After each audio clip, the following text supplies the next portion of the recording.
One Piece is filled to the brim with incredible feats and skills, and so many of these feats and skills simply get forgotten and never spoken of again.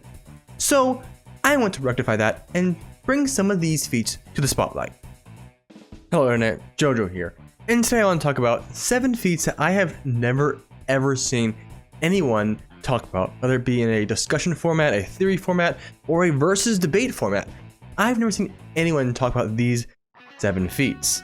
So we're going to talk about them because it's about high time we shine some light on some of the lesser known feats in the world of One Piece. And just because I say these are lesser, I mean they are less well known because their power is still quite legitimate. So, first off, we have Sparrow. Probably one of the least favored characters in the entirety of the One Piece fan base, but he's also really way too powerful for his creepiness. You see, the feat I'm talking about is not one we are actually shown.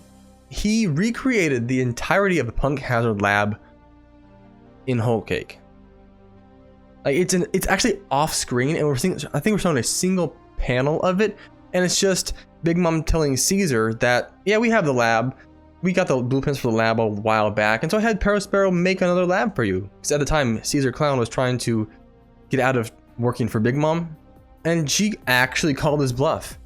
And while they're very clearly using steel and stuff like that as like a structure, but that doesn't take away from the fact that he made a massive laboratory using his powers. And the Punk Hazard laboratory is really, really big. Like buildings, the research facilities, the underground tunnels. So it's likely a one-to-one recreation of it. And that's pretty impressive. Definitely a feat worth remembering, right? Second feat. Another Sparrow one. He crosses the waters of Wano using his candy slug quite casually. Now, in case you're not aware of or don't really remember what the big deal about crossing some waters is, this is what Wano looks like from the border to Onigashima. That's just a big pit of water, most likely several miles deep. And because of how Sparrow's candy slug works by walking across the bottom of the ocean floor while keeping him on the top of the surface of the water.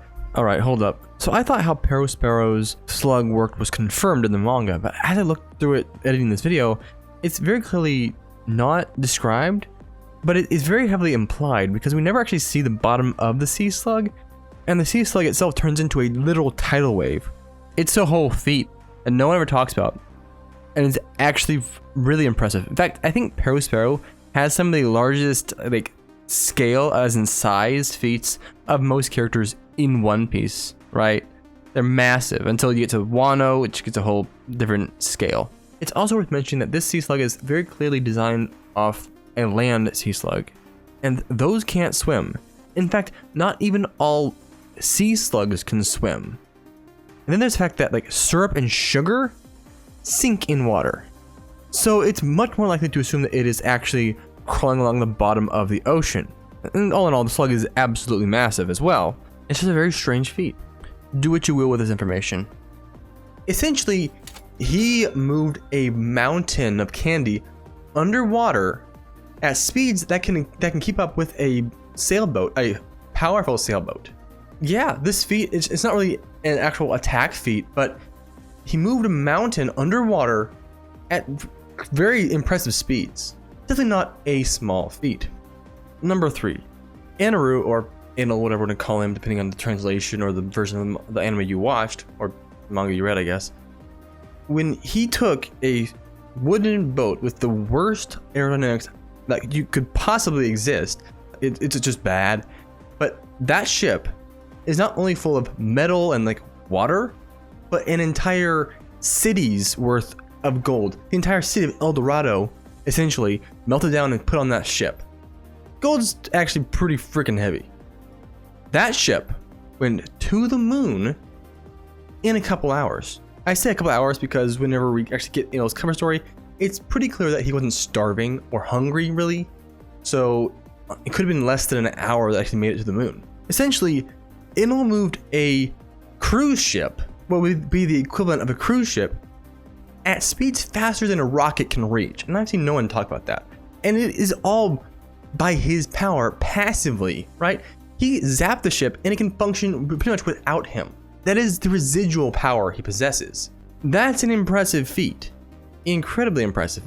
Maybe I want to calculate it someday. I don't know. But it is a feat that is pretty good. Fourth, Whitebeard and Shanks, they meet and their Conqueror's Haki, we assume it's their Conqueror's Haki, fill the entire sky with storm clouds. And then they clash and they split. Nature itself said, "Ooh, this is going to be a cool scene. We better do something cool to make it even better." And so they made storm clouds and then they parted. And while it is the more comedic, it's more likely that their Conqueror's Haki just kind of either pulled these clouds in or caused the water around them to, I guess, vaporize and become clouds. It's a bit weird how Conqueror's Haki works in relation to like what's going on, but it's very clear, regardless of how it actually worked, that before Shanks and Whitebeard's conversation, there were no clouds. And then when their conversation started to get heated, clouds appeared, and then the clouds split. Right? That's not up for debate. Cloud moving feats in general are impressive because they're always treated as weightless, but they're actually not. So you have something that is being treated as weightless being moved incredibly fast. Essentially, it'd be if you flicked a car with your finger and it moved like you would flip a coin. That speed and power is insane. And this feat in particular is impressive because it is all the way to the horizon that these clouds stretch. And as we've gone over so often, in One Piece, the distance to the horizon is at the very minimum 50 kilometers because in Alabasta, that's what Vivi says. And I've seen no one talk about the actual creation or pulling in or manipulation of the clouds. When everyone talks about this chapter, this feat, it's always the splitting of the clouds, which honestly, without the anime, it's not that impressive. The anime makes these cloud splitting feats so much more impressive than the manga does, because cloud splitting, the way that you split the clouds in the manga, it's not that impressive. Number 5, we're back to Enel. He can make an explosion that moves at light speed. So I'm pretty sure it's right before he zapped Zoro, he does his Kali attack. I believe it's actually to block the burn bazooka, if I recall. And Nami makes the comment that was hot. It must be moving at light speed. Oh, that's hot. That's hot. Now, of all people, Nami should know.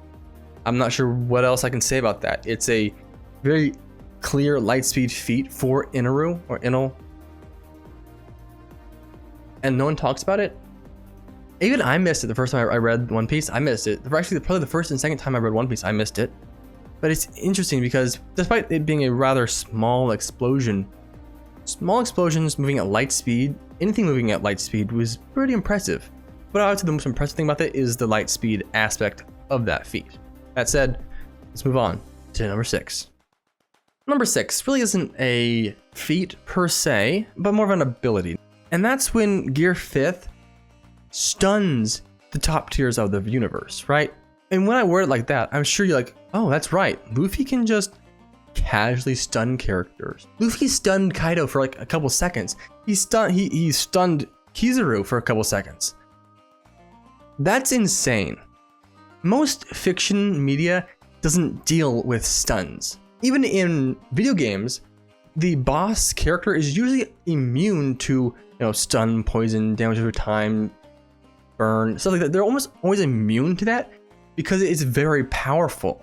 It can build up quickly.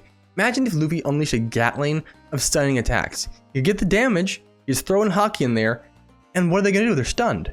But this changes so much because Kaido, who of all the characters in the world should have been able to resist it, couldn't resist it. He was a top tier in terms of Haki, and he couldn't resist it. Meaning that characters who don't have Haki, which is an ability that is required to block Devil Fruits, they probably can't block this attack. So in a versus situation, Luffy can stun pretty much any character.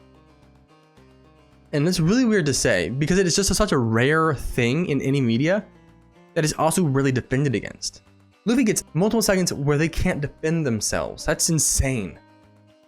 Insane. And if he's fighting someone who has a form that they have to focus on, Naruto, this stun will completely make him lose that form, right? If it's Baryon mode, he'll be out of it. It's just wild to me that no one's really talked about this, and it's so impressive.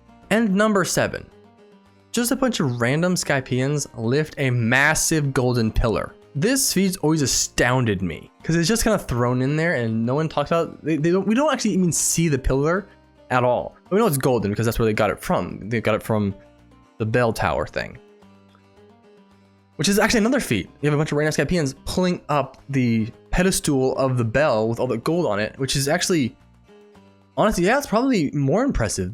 It's just wild that these are fodder characters who aren't named, and they're just lifting up what is essentially multiple skyscrapers all at once. Because stone is about what, 3,500 kilograms per cubic meter. Steel is what, 7,700 kilograms per cubic meter. Gold is 19,300 kilograms per cubic meter. Over 2.5 times weight of steel and so much heavier than stone. This is massive. This is insane.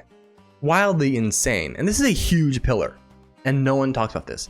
And you gotta remember, these people are basically still human, right? They are slightly different, but they are pretty much human for the most part. They function the same as humans. And so fishmen should still be, overall at least, 10 times stronger, like they've been said. So the fishmen that Luffy knocked out, these are pirate fishmen by the way, the ones he did in Fishman Island, they could all do the same feat. It's just wild to me that these feats exist and no one talks about them. Anyway, that said, thanks for watching guys. See you next time. Remember to stay spectacular. Jojo out. Bye bye.